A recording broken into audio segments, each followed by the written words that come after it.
할렐루야. 우리 한번 인사를 나누겠습니다. 먼저 복음의 인사를 나눕시다. 예수님이 당신을 위하여 돌아가셨습니다. 예수님의 죽음이 당신의 죽음입니다. 예수님이 부활이 당신의 부활입니다. 부활의 예수님이 당신의 주인이십니다. 그 예수님 때문에 행복하세요. 그 예수님 덕분에 행복하세요. 그 예수님과 함께 행복하세요. 할렐루야. 11시 예배는 물론 우리 젊은 청년들도 있는데 연세 많으신 어르신들이 참 이렇게 든든하게 앉아서 자리를 잘 지켜주셔서 너무너무 감사합니다. 우리 어르신들 한평생 사시면서 내가 자녀를 어떻게 키웠지, 그런 생각을 한번 해보실 것 같아요. 요사이 젊은 친구들은 결혼을 선택이라고 생각하고, 하고 싶으면 하고 하기 싫으면 안 하지 뭐. 이게 오늘 젊은이들의 많은 생각 같아요. 그런데 그것은 성경적인 생각은 저는 아니라고 생각합니다. 물론 성경에도 특별한 목적을 위해서는 사도 바울처럼 결혼하지 않고 주의 일을 할 수 있습니다. 그러나 우리 하나님은 남자와 여자를 창조하시고 가정제도를 세우시고 첫 번째 가정의 주례자까지 되어주신 우리 하나님은 우리 젊은 청년들이 결혼하기를 원하시는 하나님이신 줄 믿으시기 바랍니다. 여러분의 아들, 딸들이 다 결혼할 수 있기를 주의 이름으로 축복합니다. 우리 젊은 청년들 결혼 선택 아니에요. 필수입니다. 반드시 결혼하세요. 결혼하기를 주의 이름으로 축복합니다. 요사이 자녀들은, 젊은이들은 결혼해도 아기도 선택이다. 낳아도 되고 안 낳아도 되고. 그런데 어떤 분은 그러더라고요. 우리는 결혼은 하되 아기는 낳지 말자. 그것도 저는 성경적이라고 생각하지 않습니다. 성경에는 번성해라, 땅을 정복해라, 하나님 주시는 상급이다, 태의 열매는 하나님 주신 상급이요 축복이다, 그러니까 자녀를 낳으라고, 자녀 낳게 하려고 남자와 여자를 만드셨다는 거예요. 그리고 작게 낳지 말고 많이 낳아라. 화살이 전통에 가득한 것처럼 자녀가 많으면 하나님이 더 크게 축복해 주신다, 그렇게 말씀합니다. 그런데 요즘 왜 젊은이들은 결혼해도 자녀를 안 낳고 싶어하고, 자녀를 낳아도 적게 낳아서 그저 한 명 아니면 두 명, 두 명도 많다, 한 명만 낳자, 그렇게 생각하는 이유가 뭘까요? 아마 여러 가지 이유가 있겠지만은, 내 시간도 빼앗기고 내가 하고 싶은 일도 못하고 뭐 여러 가지가 있겠지만은, 그 중에 가장 큰 이유는 자녀 교육이더라고요. 자녀 한 사람 낳아가지고 결혼시킬 때까지 키우는 비용이 만만찮아요. 10억이 더 들어요. 10억이 더 들어요. 아니, 나 혼자 벌어서 먹고 살기도 힘드는데 자식 하나 놓으면 10억 날라가, 둘 놓으면 20억 날라가. 내가 뼈골이 다 빠져서 자식들에게 자식 교육시킨다고 다 집어넣으니까 자식 날 엄두가 안 나고, 교육시킬 엄두가 안 나요. 자, 그런데 귀한 자녀, 하나밖에 없는 자녀, 그 자녀를 어떻게 훌륭하게 키울까? 자녀 있는 부모는 또한 자식을 잘 키우려고 하는 그 마음, 누구보다 열정적으로 앞서더라. 그런데 보니까 자녀도 과정이 있어요. 양육하는 과정이 있어요. 훌륭하게 키우는 과정이 있더라고요.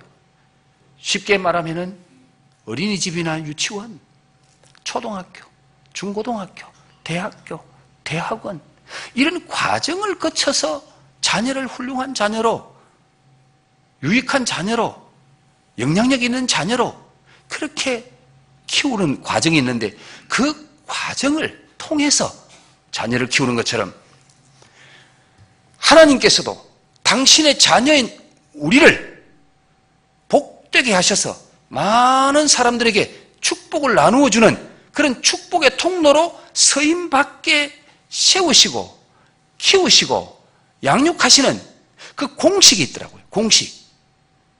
그 공식이 성경을 통해서 우리에게 보여주고 가르쳐주는 거예요.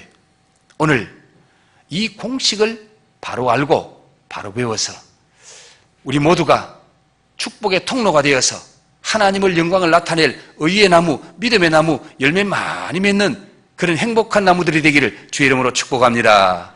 축복합니다. 이럴 때는 따블로 해야죠. 아멘, 아멘. 할렐루야. 하나님께서 당신의 자녀들을 축복의 통로가 되게 하는 공식을 다른 말로 하면은 원리, 법칙이 있는데 그 공식이 무엇인지, 그 법칙이 무엇인지, 자, 우리 화면에, 방송실 화면에 준비하라는 하나만 띄워주세요. 한복이 띄워버리네. 하나만 띄우라니까. 벌써 다 탈로 나버렸잖아. 에이. 자, 처음에 뭐예요? 더하기. 두 번째, 방송실 손발이 잘 안 맞다. 뭐예요? 빼기. 세 번째, 곱하기. 네 번째, 나누기. 아, 이쁘게 너무 잘 만들었는데 앞으로 장사 잘하려면 손발 좀 맞춰야 되겠다. 응? 자, 전체적으로 한번 띄워보세요. 전체적으로 더하기, 빼기, 곱하기, 나누기. 이게 하나님께서 하나님의 자녀를 훌륭한 사람, 축복의 통로로 키우는 공식이더라고요. 그래서 이걸 다른 말로 표현하면 하나님의 계산법이라 그렇게도 표현합니다. 자, 공식은 이 사람에게는 이런 답이 나오고 저 사람에게는 저런 답이 나옵니까? 공식은 누가 언제 어디서 그 공식을 적용하면은 똑같은 답이 나와요. 똑같은 답이 나옵니까? 맞습니까? 그래요. 50년 전에 제가 학교 다닐 때에 2 곱하기 2는 답이 4였거든요. 50년 후인 지금 우리 친구들 오늘 일부 예배 우리 청소년들에게 물어봤어요. 하원아, 2 곱하기 2는 얼마지? 그러니까 4라 그러더라고요. 그때도 4고 지금도 4예요. 2 곱하기 2는. 왜 그렇습니까? 왜 그런 결론이 나오죠? 그때는 4였으면 요새 발달하고 했으면 이제 한 5쯤 나와야 될 거 아니에요. 그런데 왜 그때도 4고 지금도 4지요? 이게 뭐예요? 공식이고 원리이기 때문에 공식과 원리는 변한다 안 변한다? 안 변하는 거예요. 바뀐다 안 바뀐다? 안 바뀌는 거예요. 하나님이 우리 인간을, 하나님의 자녀를 믿음으로 키우고 축복으로 키워서 훌륭한 축복의 통로가 되게 만드시는 그 하나님의 공식이 변하면 되겠어요? 안 변하면 안 되겠어요? 변하면 안 된다 그 말이에요. 언제든지 누구에게든지 하나님이 주시는 공식대로 사니까 훌륭한 하나님의 사람, 축복의 통로가 만들어지더라는 거예요. 축복의 통로가 되는 인생이 되더라는 거예요. 여러분이 늘 보아왔고 너무나 잘하는 더하기, 빼기, 곱하기, 나누기, 이게 무슨 공식이야? 이게 무슨 축복의 공식이야? 아마 그렇게 생각하시면서 별로 중요하게 생각하지 않은 분이 혹 계실지 모르겠지만, 여러분 오늘 이 공식 제대로 알고 배우면은 여러분의 인생도 달라질 줄 믿습니다. 축복의 통로가 될 줄 믿습니다. 많은 사람을 복되게 할 뿐만 아니라 여러분의 인생이 복되고 여러분의 가정이 복되고 여러분의 자녀 손이 대대로 복된 은혜가 임할 줄로 믿습니다. 자, 그러면은 이 공식이 적용해서 공식대로 살아서 하나님이 축복하신 축복의 통로가 되는 사람은 너무너무 많기 때문에 다 보여줄 수는 없고, 지난주에 제가 아브라함에 대해서만 잠깐 말씀을 드렸는데 오늘은 주보에 3사람만 간단하게 적어놨습니다. 너무 하다가 보니까 주보에는 그냥 박박하게만 적어놨는데요, 제 말씀을 좀 잘 들으시면 은혜가 될 줄 믿습니다. 자, 제일 먼저 요셉을 한번 볼까요? 요셉. 요셉을 플러스하는 과정을 우리가 성경에서 보면은 창세기 37장에 보면은 요셉은 어릴 때부터 아버지가 특별히 다른 형제보다 더 플러스해 줬어요. 뭘 더 플러스해 줬죠? 뭘 더 더해 줬죠? 사랑을 더해 줬더라. 더 사랑했더라. 그리고 마음으로만 사랑만 했나요? 물질적으로도 요셉만은 특별한 옷을 입혔어요. 다른 형제하고 다르게. 무슨 옷? 자색옷. 그걸 말하면 채색옷, 자색옷은 그건 왕자들이 입는 옷이에요. 요셉은 어릴 때부터 다른 형제보다 아버지로부터 더 사랑받고 또 더 사랑받다가 보니까 옷도 더 좋은 것도 더 있고 모든 삶에 먹는 것도 더 좋은 것도 더 먹고 또 하나님께서 요셉에게 특별히 더해준 게 있습니다. 뭘 더해줬느냐? 요셉에게는 특별한 꿈을 더해줬어요. 요셉이 한번 꿈을 꾸니까 형님들하고 들판에서 곡식을 베어서 곡식을 묶는데 아니 자기 곡식단을 탁 묶고 세워놨더니 10명의 형님들이 삥 둘러서서 자기 곡식단을 보고 절을 넙죽하고 있는 거예요. 그 꿈을 꾸고 요셉이 형님들에게 그 말했더니 그때부터 형님들은 마음속에 뭐라고? 네가 우리의 임금이 된다고? 우리를 지배하고 다스리는 자가 된다고? 요새 우리 한국적인 말로 하면 아직 뭐에 피도 안 마른 녀석이. 응? 머리는 너무 좋은 말이고요. 강대상에서 설 수 없어서 제가 안 씁니다. 머리에 뭐도 안 마른 녀석이 네가 뭐 우리의 지배자가 되고 대통령이 된다고 우리를 다스리는 왕이 된다고 그때부터 형님들은 그냥 요셉을 그냥 보라. 그런데 또 한 번 더 꿈을 꿉니다. 밤에 잠을 자는데 자기 별이 막 제일 빛이 반짝반짝 나는데 옆에 있던 형님들의 별이 다 자기 별 보고 절하는 거예요. 그런데 그때는 형님 별만 절하는 것이 아니고 달과 해와 달도 자기를 보고 절하더래요. 자, 요셉은 어릴 때에 하나님께서 다른 사람보다 다른 형제보다 더해주는 이런 은혜를 부어주셨습니다. 하나님께서 요셉에게 이런 귀중한 꿈을 보여줬다면 이제 그 꿈대로 되게 하려면 더 큰 축복을 줘야 될 거 아니에요. 곱하기 해줘야 될 거 아니에요. 그런데 우리 하나님은 요셉을 곱하기 해주지 않고 빼기 대학, 마이너스 대학으로 보내는 거예요. 빼기는 고난, 역경을 상징합니다. 광야대학을 말합니다. 그래서 우리 하나님께서 요셉을 어디에 보냅니까? 광야대학, 노예학과로 보냅니다. 창세기 27장, 창세기 29장에 보면은 형님들의 미움을 사서 동생 요셉이 저 이집트로 노예로 팔려가요. 보디발이라는 사람이 지체 높은 양반이 청년 요셉을 보니까 이 친구 일할 만하네. 그래서 보디발이라는 사람이 은 20냥 주고 요셉을 종으로 사갑니다. 요셉이 이 보디발의 집에서 10년 동안 열심히 노예학과에서 공부합니다. 믿음을 지키면서 보디발의 집에서 열심히 노예로 살았는데 하나님께서 이제 한 10년 살았으면 좀 요셉의 형편을 펴줘야 될 텐데 잘 되게 해야 될 텐데 요셉을 더 깊은 빼기 대학으로 보내는 거예요. 어디로 보냅니까? 왕의 죄수가 갇히는 감옥 속으로 보냅니다. 누명을 뒤집어쓰고 억울하게 감옥 속에 들어가게 하는 거예요.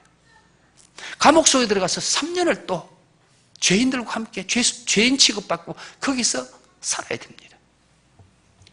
17살에 형님들에게 노예로 팔려간 이 요셉이 30세가 될 때까지 13년 동안 노예로 살고 죄수로 삽니다. 이것이 바로 요셉의 빼기 인생, 마이너스 인생을 살았던 모습을 우리에게 보여주시는 거예요.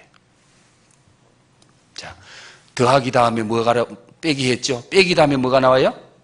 곱하기가 나오네요. 곱하기. 이게 하나님의 공식이라니까. 하나님께서 광야 빼기 대학 들어가서 노예학과에서 13년 동안 고생한 요셉, 연단받은 요셉, 고난 겪은 요셉, 그 요셉을 어떻게 곱하게 해줍니까? 어떻게 곱하게 해줘요? 창세기 41장 25절에서 45절에 보니까 감옥 속에 있는 죄수인 요셉을 하루아침에 바로왕이 불러요. 바로왕 앞에 가서 바로가 꾼 꿈을 한번 떡 해석해 줬더니 바로가 하는 말이 이렇게 총명하고 이렇게 똑똑하고 이렇게 사물의 모든 원리를 알고 있고 이렇게 신비한 꿈속에 있는 것까지 알고 있는 이런 사람을 우리가 어디서 구하겠느냐? 이건 신이 보내준 사람이야. 이 사람 안에는 신이 충만하네. 그 자리에서 바로가 오늘부터 너는 애굽의 총리가 되라. 나 말고 다른 모든 사람을 지배하는 2인자가 돼서 이 나라를 다스리라. 하루아침에 요셉이 뭐가 돼요? 애굽의 그 당시에 최고의 강국, 지금 말하면 미국 같은 나라의 대통령 다음에 총리가 되는 거예요. 총리가 되는 거예요. 하루아침에. 이게 하나님이 곱하기입니다. 하나님이 만드신 거예요. 인간의 노력으로 되는 것이 아니라 하나님이 곱빼기에 복을 부어주신 거예요. 하나님께서 요셉을 곱하기 하신 이유가 뭘까요? 왜 그런 곱하기의 축복, 그래서 요셉에게 줬던 그 꿈이 이제 하나님으로 말미암아 이루어지잖아요. 왜 하나님이 그 요셉의 꿈을 이루어주고 곱하기에 곱빼기에 이 복을 요셉에게 준 목적이 뭡니까? 곱하기 다음에 뭐가 나와요? 나누기. 하나님이 뭐 하시려고 요셉에게 곱하기의 복을 주셔서요? 나누기 하시려고. 나누기는 뭐예요? 나누기는 그 사람을 통해서 다른 사람에게 좋은 거 주는 거, 나누어 주는 거, 공급해 주는 거, 이게 바로 나누기입니다.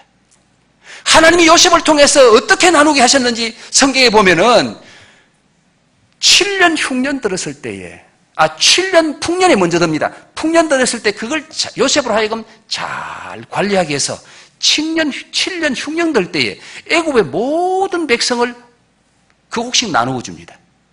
그 곡식 줘서 생명을 살려주는 거예요. 애굽만 그랬나요? 성경에 보십시오. 이웃에 있는 다른 나라 백성까지 살립니다. 이웃에 있는 많은 나라들이 애굽에 곡식 사러 와서 요셉의 손을 통해서 곡식을 나누어 받습니다. 죽음에서 삽니다. 그리고 또 누구에게 나눠주죠? 창세기 50장에 요셉의 형님들이 애굽에 양식이 있다는 소리 듣고 찾아갔는데 누구를 만나요? 거기서 자기들이 노예로 팔아먹은 누구 만나요? 동생 요셉을 만납니다. 형님네 가족 70명을 요셉이 나누어주고 먹여주고 살려줍니다. 자, 요셉은 13년이라는 그 기나긴 세월을 노예로 삽니다. 죄수로 삽니다. 그때 모든 사람은 저 젊은 청년 하나 인생 경상도 말로 조져놨다. 저 끝났다. 그렇게 생각했는데 하나님께서 고난과 역경을 겪은 후에 그를 곱하게 하시니까 하루아침에 총리가 되고 모든 애굽의 물질이, 모든 애굽의 금은보화가 요셉의 손안에 다 있어. 그때부터 요셉은 나누어주는 축복의 통로로 사는 거예요. 요셉에게만 가면 얻습니다. 요셉에게만 가면 문제가 해결됩니다. 가난한 자가 가도, 어떤 연약한 자가 가도 요셉에게만 가면 다 해결돼.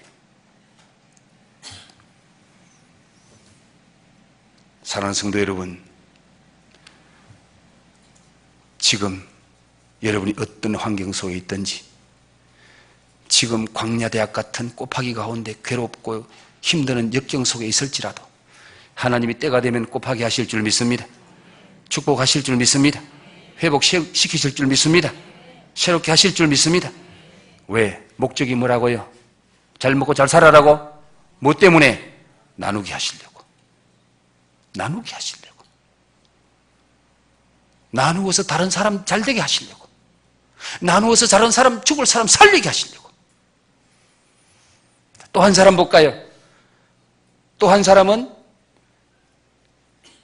다윗입니다. 다윗은 어떤 플러스 과정을 거칩니까?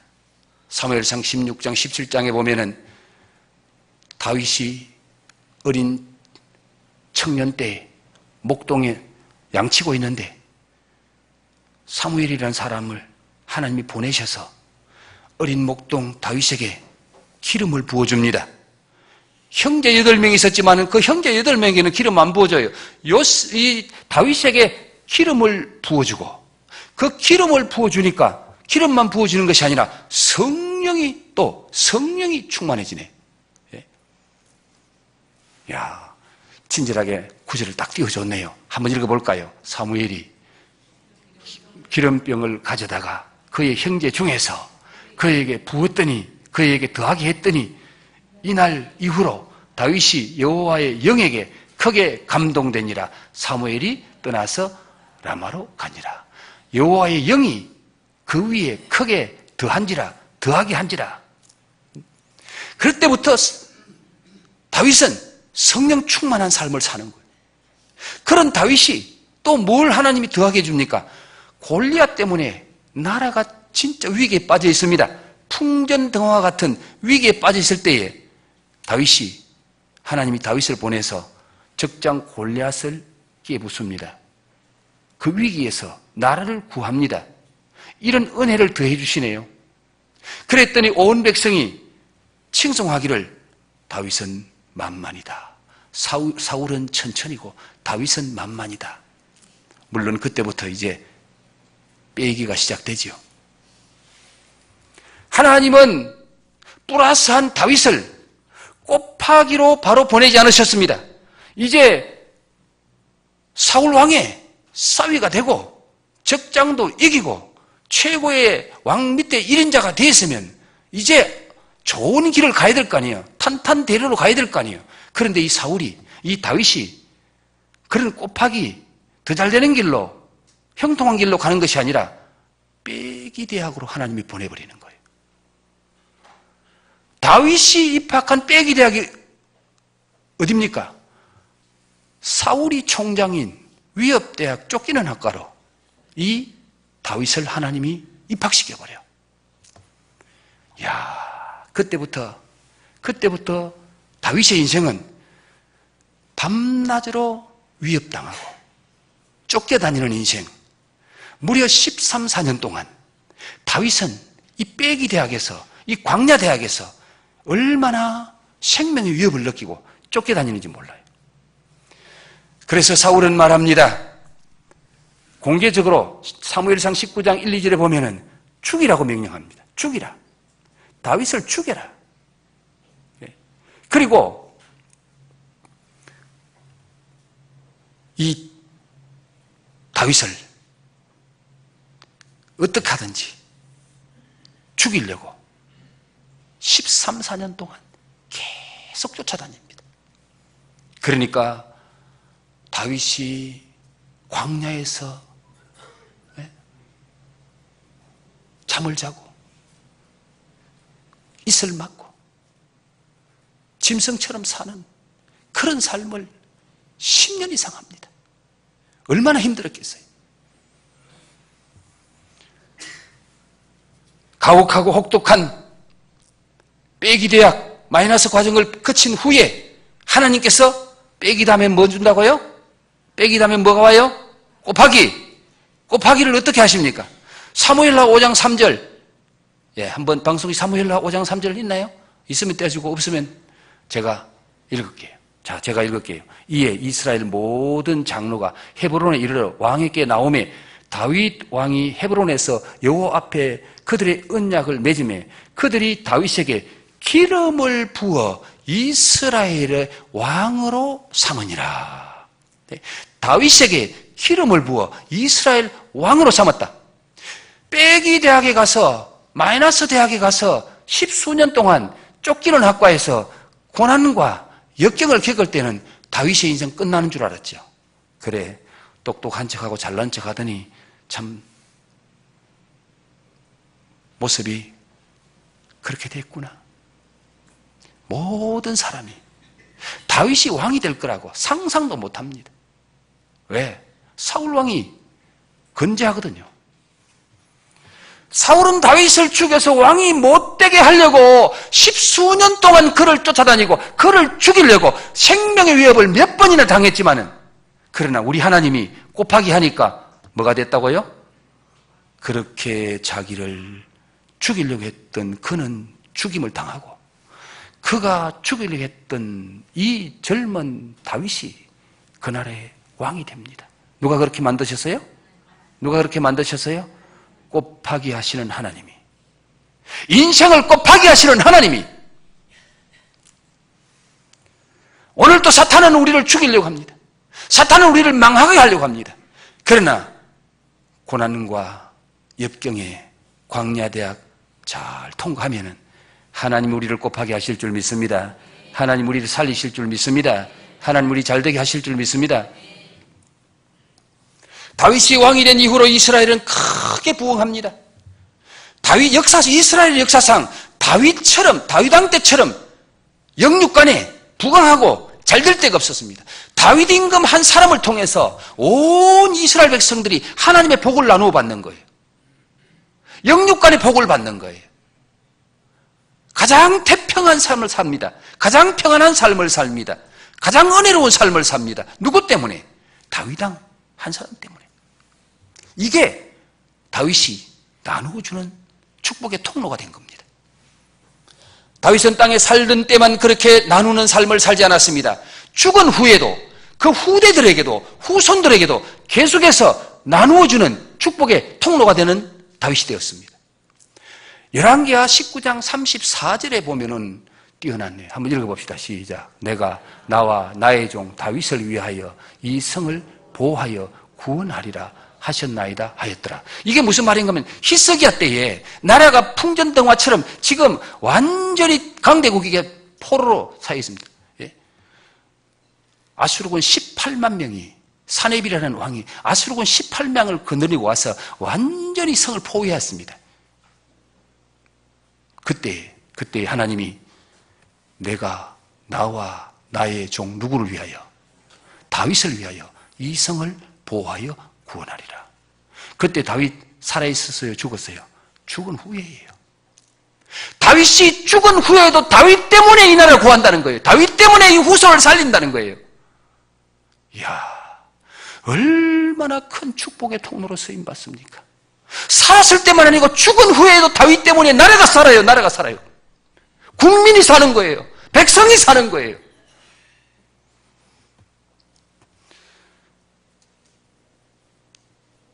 하나님께서 이렇게 다윗이 죽은 후에도 한 곳 더 볼까요? 20장 6절도 한번 보여줄래요? 다 같이 시작. 내가 내 날에 15년을 더할 것이며 내가 너와 이 성을 아수르 왕의 손에서 구원하고 내가 너를 위하고 또 나의 종 다윗을 위함으로 이 성을 보호하리라 하셨더라. 내가 내 종 다윗을 위해서. 히스기야가 병들어 죽게 됐을 때 하나님 앞에 간절히 기도하니까 하나님이 이사야를 통해서 15년 동안 생명 영자시켜 주는데 그때도 포위를 당하고 나라가 어려운 상황에 있었습니다. 너희를 15년 동안 더 살려주고 이 나라도 내가 회복시켜주고 구원해 주는 것은 내 종 다윗 때문이다. 마태복음 1장 1절에는 어떤 말씀으로 시작합니까? 시작. 아브라함과 다윗의 자손 예수 그리스도의 계보라.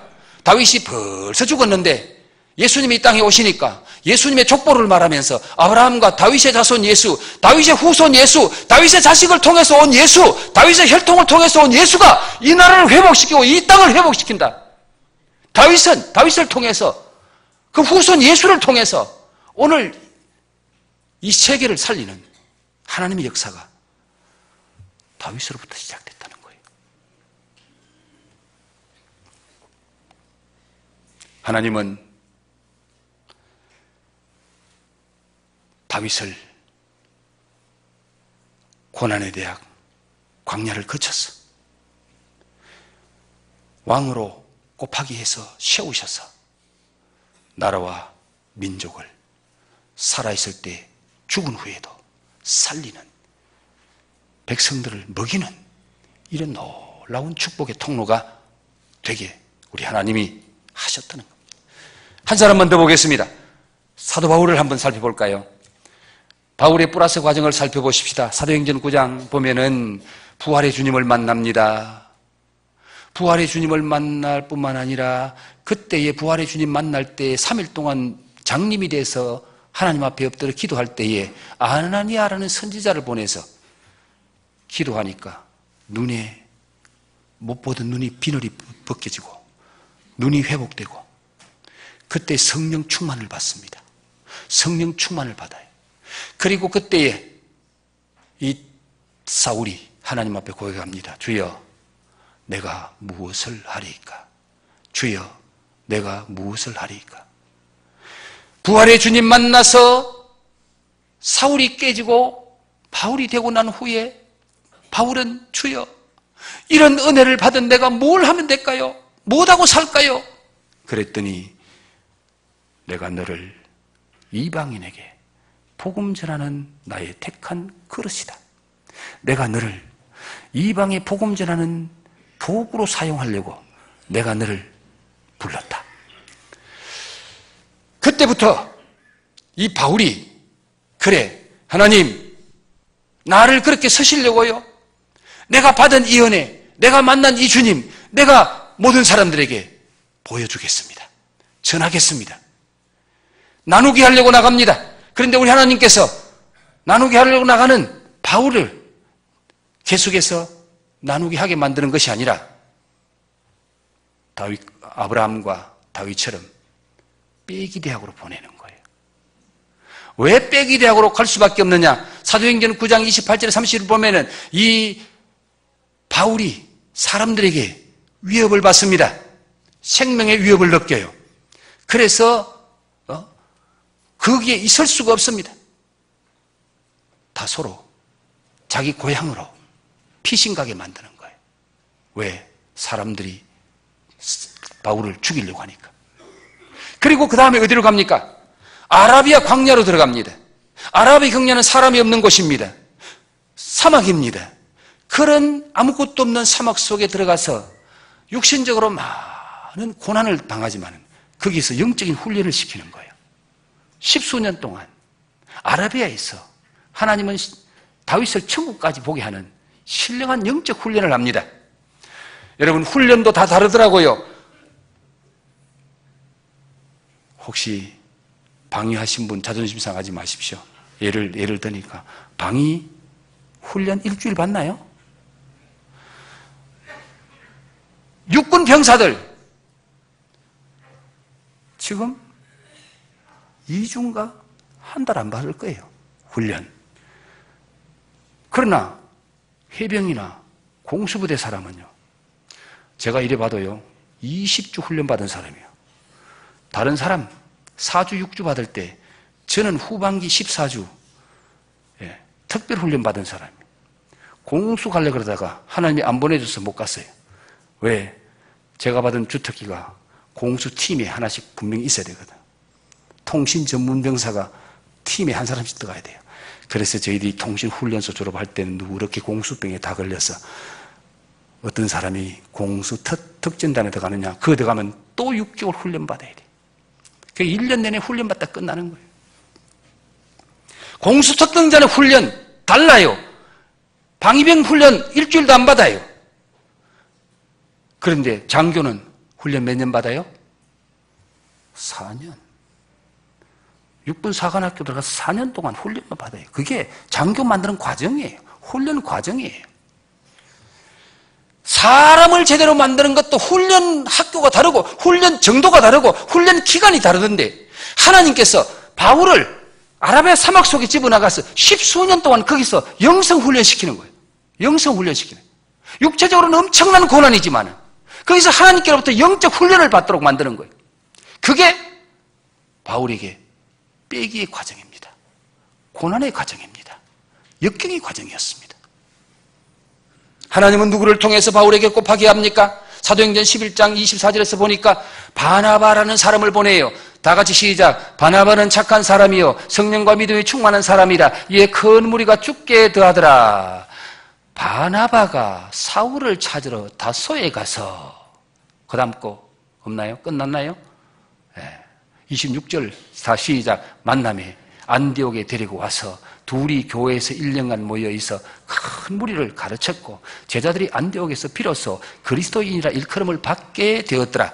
다소에서 은둔 생활하고 있는 이 바울을 누가 찾아가느냐? 바나바가 찾아갑니다. 바나바가 찾아와서 나와 손잡고 같이 좀 일합시다. 날 좀 도와주세요. 그때에 바나바가 바울을 데리고 와서 안디옥에서 안디옥 교회를 하는 겁니다. 거기서 많은 일꾼들을 키우고요. 그리고 거기서 바울이 바나바의 도움을 받아서 선교사로 나갑니다. 하나님께서 바나바를 통해서 하나님이 일할 수 있도록 곱하게 해주신 겁니다. 이렇게 하나님께서 바울로 하여금 곱하게 해주시고 은혜 주시고 능력 주셔서 이제 복음 나누어주러 가는 그런 사람이 되게 만드시는데 바울은 어떤 자세로 이 나누기 인생을 삽니까? 사도행전 20장 24절 한 절 말씀만 보겠습니다. 다 같이 시작. 내가 달려갈 길과 주 예수께 받은 사명 곧 하나님의 은혜의 복음을 증언하는 일을 마치려 하면은 나의 생명도 조금도 귀한 것으로 여기지 아니하노니 나의 생명을 조금도 귀한 것으로 여기지 않는다. 하나님 주신 사명 복음을 위해서 생명 바치겠습니다. 복음을 위해서 죽도록 충성하겠습니다. 그래서 그는 마지막에 복음 위해서 형장에서 참수당하고 자기 몸까지 온전히 바칩니다. 이것이 바울이 나누어주는 인생, 바울이 복음 전에서 하나님이 복음 나누어주는 그걸로 말미암아 소아시아의 7 교회가 세워지고 유럽이 복음화되어지고 오늘 이 땅에 예수님 다음으로 가장 큰 일을 했던 분이 바울이에요. 바울은 평생 나누어주는 삶, 복음을 전하는 삶, 다른 사람 살리는 삶, 그 삶을 살았다. 마이너스 과정은 반드시 곱하기 과정으로 나아갑니다. 이것이 하나님의 법칙입니다. 이것이 하나님의 공식입니다. 이와 같은 원리에 대해서 바울은 어떻게 말하고 있나요? 로마서 5장 3절 4절에 보면은 이렇게 말씀합니다. 시작. 다만 이뿐 아니라 우리가 환난 중에도 즐거워하나니 이는 환난은 인내는 연단은 소망을 이루는 줄을 알미라. 그 앞절 3절로 돌려보십시오. 우리가 이런 환난 중에도 이런 빼기 중에도 이런 고난 중에도 우리가 뭐 해야 된다? 즐거워해야 된다. 즐거워해야 된다. 왜? 그런 환난이 인내를 만들고 인내는 소망을 만들고 그 소망이 하나님께서 이루는 삶을 살게 하시는 겁니다. 야고보는 어떻게 하라고 말합니까? 야고보서 1장 2절 오늘 본문 말씀이기 때문에 찾을 것도 없네요. 자, 본문 말씀 2절 다 같이 시작. 내 형제들아 너희가 여러 가지 시험을 당하거든 온전히 뭐 해라? 기뻐하라. 시험을 당하거든 온전히 기뻐하라. 왜 시험 당하는데 기뻐해야 됩니까? 왜 어려운데 고난 당하는데 기뻐해야 됩니까? 그 다음에 곱하기로 가기 때문에 곱하기 뭡니까? 3절 이는 너희 믿음의 시련이 인내를 만들어내는 줄 너희가 알미라. 인내를 온전히 이루라. 이는 너희로 온전히 구비하여 조금도 뭐함이 없이 부족함이 없게 하며. 이야, 환난, 역경, 시험 그런 거 당할 때 기뻐해라. 기뻐해라. 왜?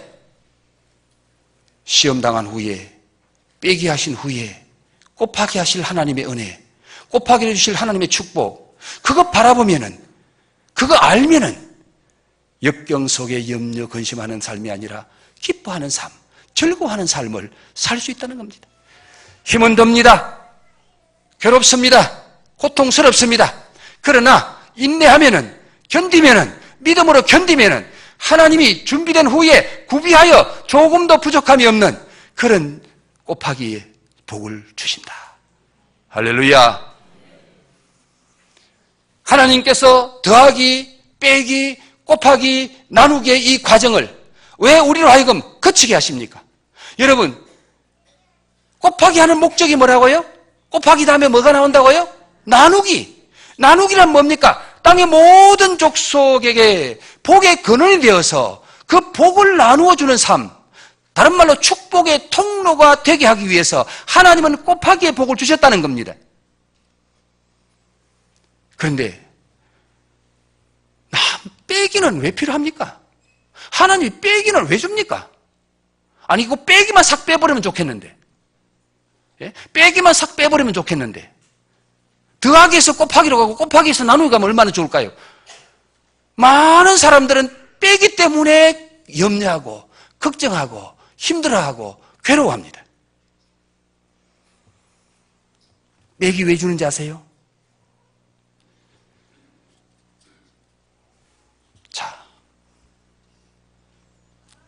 빼기는 곱하기에 축복을 담는 그릇을 만들기 때문에 반드시 빼기가 필요합니다. 빼기를 통해서, 인내와 연단을 통해서 믿음의 그릇 준비 안 되면 곱하기의 복을 못 주는 거예요. 곱하기 했더니 망해버리는 거예요. 믿음 없는 사람 물질 복 주면 그것과 죄 짓고 망하는 겁니다. 그래서 빼기를 통해서 연단받고 믿음의 그릇 만들어서 하나님이 곱하기 복 줄 때에 믿음의 그릇으로 잘 받아서 그것을 나누기로 해줄 수 있는 그런 믿음의 사람, 하나님의 사람 만들기 위해서는 빼기가 반드시 필요한 거예요. 하나님은 빼기한 만큼 곱하기 해주시더라는 거예요. 여러분, 빼기한 기간, 빼기한 양이 곱하기하고 반드시 연결되는 것을 성경은 우리에게 보여줍니다. 모세가 미디안 광야에서 몇 년 살았어요? 40년을 살았어요. 그랬더니 앞으로 하나님께서 모세에게 능력 줘서 40년 동안 이스라엘 백성들을 구출하고 이스라엘 백성들을 살리고 수많은 기적과 표적을 행할 40년 동안 하게 하시는 거예요. 40년 빼기 했더니 40년 곱하기 해주는 거예요. 욥을 보세요. 욥이 있는 거 다 빼기 했습니다. 물질 다 빼기 하고 자식 다 빼기 하고 몸의 건강 다 빼기 했던데 욥의 모년에 하나님이 그에게 어떻게 복을 주셨더라? 갑절의 복을 주셨더라. 빼기 했는 것보다 갑절의 복, 배나 복을 주셨더라. 사랑하는 성도 여러분, 하나님이 빼기를 통해서, 연단의 과정을 통해서, 시련을 통해서 우리의 믿음의 그릇 만드시면 우리의 믿음의 그릇 분량대로 하나님이 축복하시는 줄 믿습니다. 곱하기 하실 줄 믿습니다. 그런데 곱하기의 목적이 뭐라고요? 곱하기의 목적이 뭡니까? 나누기예요. 나누기. 이 나누기에 관해서만 잠깐만 더 말씀을 드리고 오늘 말씀을 마무리할게요. 사람의 성공과 실패는 바로 이 나누기에서 결정이 됩니다. 곱하기, 더하기, 곱하기는 자랑할 것이 못 돼요. 곱하기, 더하기, 곱하기는 하나님이 해주신 거예요. 내가 한 것이 아닙니다. 하나님 주신 축복이에요. 하나님 주신 은혜예요. 우리가 유일하게 하나님 앞에서 하나님께 드릴 수 있는 것은 나누기예요. 나누기. 나누기에 의해서 우리의 상급이 정해지고 우리의 면류관이 결정되는 겁니다. 더하기하고 곱하기 했던 그 모든 것은 죽음 앞에서는 아무것도 아닙니다. 하늘나라 못 가져가요. 지난주에 우리 최한수 목사님을 통해서 은혜 받았습니다. 물질을 주인으로 섬기면은 주님 앞에 갔을 때 아무것도 없어. 이 세상 모든 물질, 하나님 앞에 갈 때에 더하기 곱하기 여러분이 그렇게 좋아하지만은 그건 아무것도 아니에요.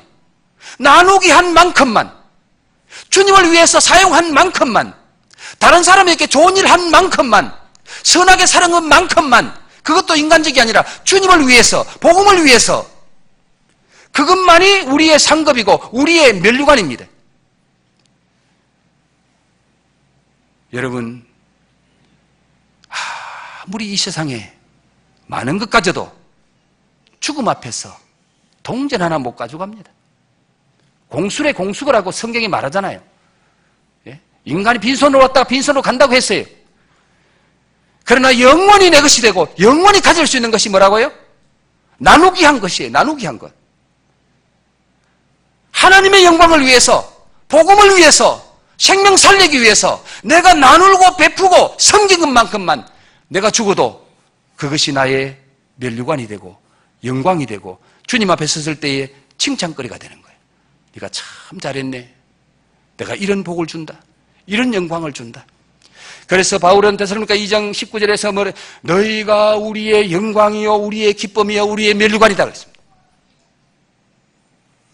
사랑하는 성도 여러분, 혹시 오늘 빼기의 과정 속에 있으면서 하나님 날 사랑하지 않는가 보다, 하나님 혹시 날 버리지 않았나, 그렇게 생각하는 분이 계시다면 빼기가 더하기 곱하기보다 더 큰 은혜임을 믿으시기 바랍니다. 더 큰 하나님의 사랑이심을 믿으시기 바랍니다. 빼기의 과정 없이 더하기에서 곱하기로 간 사람 사울과 솔로몬은 망합니다. 사울이 빼기 과정을 안 거쳤어요. 더하기에서 곱하기로 바로 왕이 되어버렸어. 그랬더니 빼기를 못하는 인생이 나누기를 어떻게 합니까? 좀 나눠주면 좋은데, 자기 사위 다윗을 좀 올려주면 좋은데 그건 못 나눠줘가지고 권력 못 나눠주겠다고, 자식 줘야 되지 사위에게 못 주겠다고, 그래서 다윗을 그렇게 죽이려고 하다가 나중에는 자기가 죽음을 당하고 하나님께로부터 버림받는 거예요. 하나님께로부터 버림받아요. 왕관을 뺏어가 버려 하나님이. 또 한 사람 소개할까요? 솔로몬이에요. 솔로몬은 더하기에서 곱하기로 바로 가는 인생이야. 아버지 다윗의 품에서 빼기 인생 안 살았어. 고난의 인생 없었어.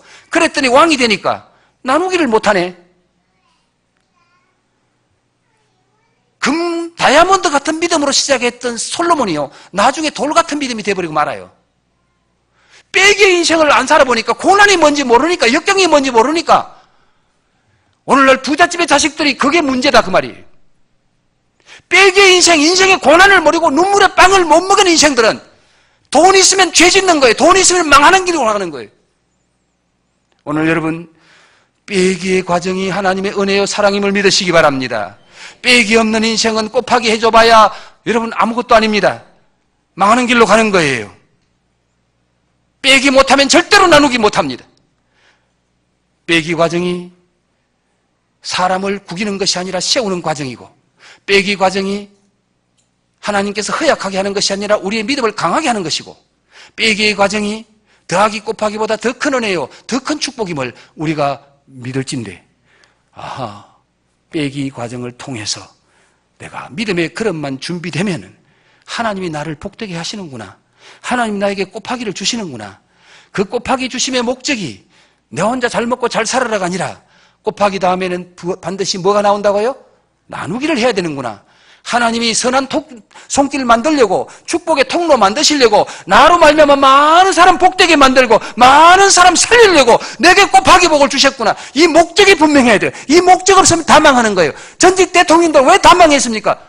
그 목적이 없은 거예요. 그 목적이 없었어. 오늘날 사장들, 족족들 많이 지금 자살하고 하잖아요. 지금 막 미투 때문에 나라가 막 완전히, 저는 찬송을 불러요. 너무너무 감사하다. 우리나라 너무너무 하나님 사랑하시는구나. 이 미투 때문에 완전히 한번 확 뒤집어가지고 사회 질서를 바꿔놔버려야 돼요. 사람의 생각을 바꿔놔버려야 돼요. 미투의 결과는 빼기입니다. 그러나 빼기 잘하면 곱하기도 하실 줄 믿습니다. 미투 때문에 망하는 인생도 있지만은 앞으로 나라 하나님 살려주시려고 이렇게 하시는 줄 믿습니다. 잘되게 하실 줄 믿습니다. 왜 사람들이 자살합니까? 나누기 목적이 없잖아요. 나누기 목적이 없잖아요. 플러스 해주고 곱하기 해주면 뭐합니까? 그것이 망하게 만드는데, 여러분 부자 절대로 행복하지 않습니다. 속지 마세요. 나누기 할 때만은 기쁩니다. 받는 것이 주는 것보다, 받는 것이 주는 것보다 아니, 내가 잘못했다. 주는 것이 받는 것보다 더 복되고 행복하다. 할렐루야. 주는 게 복인 줄로 믿습니다. 많이 나누어 주세요. 많이 나누어 주려고 마음 먹으면 하나님 많이 주실 줄 믿습니다. 곱하기 하실 줄 믿습니다. 예. 나누기가 우리의 목적이 되어야 됩니다. 축복의 통로가 목적이 되어야 됩니다. 여러분의 삶의 목적, 사업의 목적, 신앙생활하는 목적이 나누기에 가야 돼. 나누기 없으면 아무것도 아니에요.